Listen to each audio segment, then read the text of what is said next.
Cousin Eve was a senior now, but although I am 3 years older than she is, I was just a lowly junior. I'd been out sick for a long time, and then I'd gone to junior college.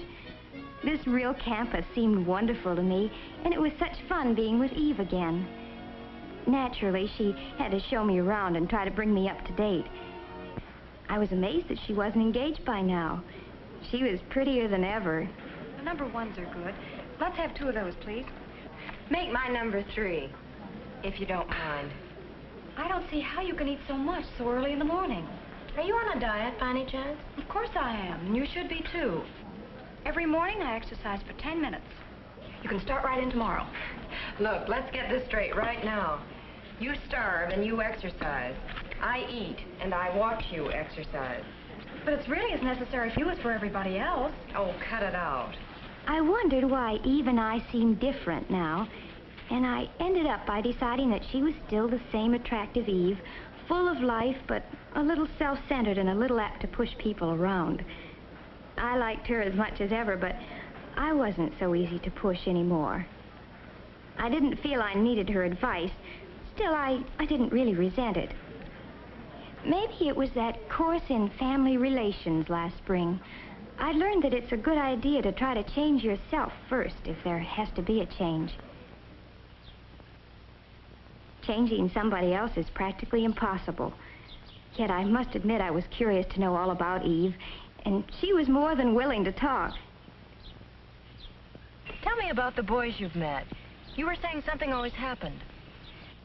Well, whenever I meet a boy, I start asking myself, is he right for me? And I don't know, Mary, I really don't know. There was one you wrote about. His name was Alex, I think. Why did that fall through? That's just it, Mary, I don't know. I can't for the life of me figure out what happened. Take Alex, for instance, she said. I was down at Riley's one afternoon with the gang. I'd heard of him, but I'd never met him. He was a football star.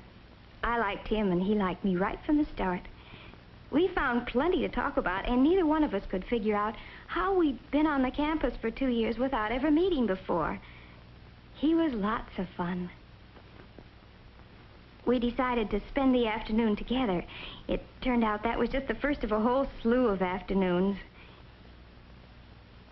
He was really sweet and, oh, well, just nice to be with. I guess I was a little proud, too, that a varsity football player was paying so much attention to little me. Well, as I said, Eve went on, we saw quite a bit of each other. But after a few months, his popularity got annoying. We were never really alone, and he never stopped worrying about his appearance. Did his collar look better buttoned or unbuttoned? Why, I could have been wearing a little number by Dior, and he wouldn't have noticed it. But if there was a new girl in the place, he was all eyes and smiles. It wouldn't make any difference what she looked like as long as she had some simpering crack to make about how well he had played on Saturday. I began to catch on that those forward passes could be used 2 ways. And finally, I had more than I could stand, and I told him exactly what I thought of him. He didn't take it as well as he took compliments. Said I didn't appreciate the importance of his career. Career, indeed. Who ever heard of a wolf with a career? And then there was Arthur. Arthur was different. Awfully nice, but awfully different. The gang called him the Brain because he was such a whiz at math. And he was always ready to help a friend.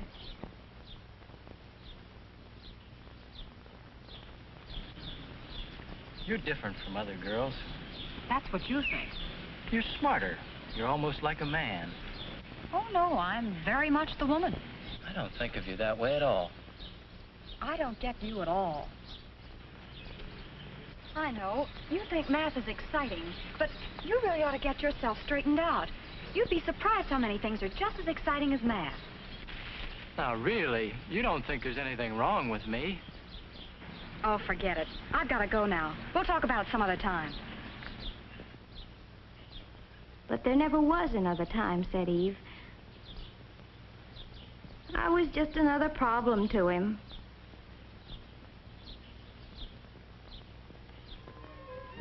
And then there was Steve. Steve was Eve's boyfriend for a whole spring term. He was cute, she said, and really romantic. He had his own workshop where he made boats and things. Eve used to come by to pick him up after her classes were over. Come on, Steve, they're waiting for you. Oh, I don't know, Eve. Why can't we just hang around here for a while today? You can help me paint and we can listen to some good music. It'll be fun. Is that your idea of fun? I want to be with people. Oh, What's wrong with that, Steve? nothing. Oh, come on, you'll have a good time. Hurry up and get on your shorts. He never wanted to leave that old carpenter's shop. I tried to get him out once in a while, really I did. You know, Eve, you can't make a man over like you do a room. But, Mary, don't you see what Steve needs? Is not you, but somebody else. You know what? I bet you'd like him. Say, that's a terrific idea. Come on, we'll go over there right now. Right now? Sure. I thought it might be good to see some of these boys for myself. Besides, Steve sounded nice, and I thought I'd better begin to make some friends on the campus. Sure enough, we found him at the old stand, lost in thought and a pleasant job. It didn't take long to get the introductions over. Steve asked us in.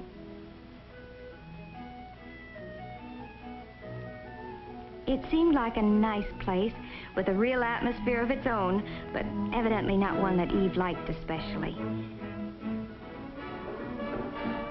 But Eve is like that, jumpy, full of energy. She never could sit still for long.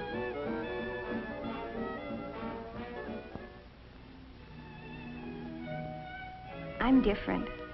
Like Steve, I find it relaxing to keep away from groups sometimes and work out my troubles with my hands.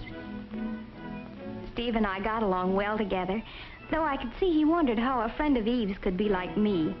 He'd been thinking there was something wrong with him because he couldn't dance to Eve's fidgety tune. As a matter of fact, Steve was not the boy for me either, even though I liked him a lot. It would be too much like spending time with a twin brother. We're too much alike. I told all this to Eve the next day when we had a riding date. It was Saturday and the classes were over at noon. Now you see what I mean, Mary? All these boys are nice in their own way. They all have something I like, but it's only one side of their character. But the something Eve liked about a boy can't be separated from the rest of his personality. I couldn't make her understand that, but I did stick my neck out a little way. I think it would do you a lot of good to meet someone you can't push around. You mean someone who pushes me around? No, I don't. I mean someone who's not afraid of you. That's just like John. He thinks he's tough. I can't stand the sight of him. You're sure about that, Eve? Well, here's what happened last week. We drove out to the country together. We had a wonderful time. I can't remember when I've had so much fun. I guess we just clicked. Then, just as we were getting to know each other better, he says, "Let's go home." Was I mad? Here I was thinking he really cared, and he does a thing like that. But why did he do it? Oh, well, you see, it wasn't his car. He promised his friend he'd be back with it before 6. Now, look, Eve, you can stay if you want to. I'm not going to keep George waiting. So George is more important to you than I am, is that it? That's not the point. George can do without the car for once. If you really cared about me, you'd stay, George or no George.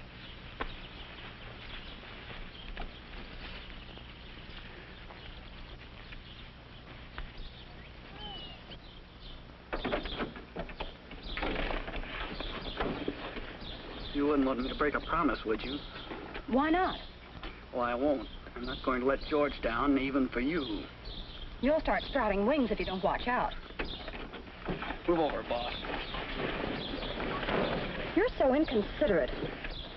Look who's talking. Why, someone ought to take you across his knee and give you a good spanking. Might make you more human. Maybe you're the one to do it. Maybe, but I doubt it.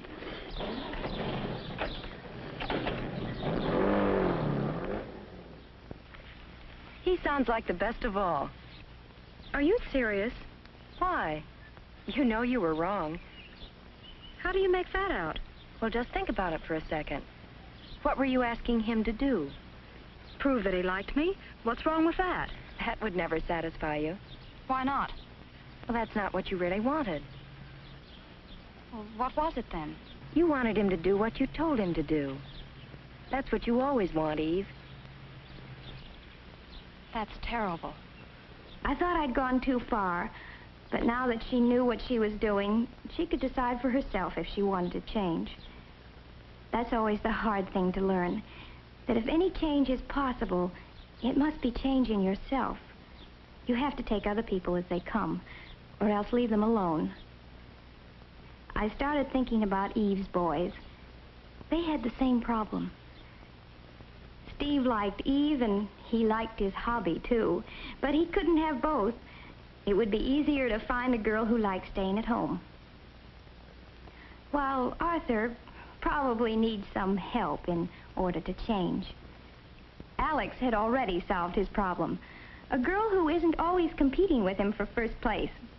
She's not as attractive as Eve, but she thinks it's wonderful that he's so wonderful. She's right for him. And John? Well, boy meets girl, boy loses girl. Maybe boy knows what he wants and on what terms. This girl doesn't know yet, but she's doing her best to find out. Every little experience, even the unpleasant ones, helps me know a little more about myself. And that's the first step. There are some things about me that I can't change. And those are the things that some man will have to live with for the rest of his life.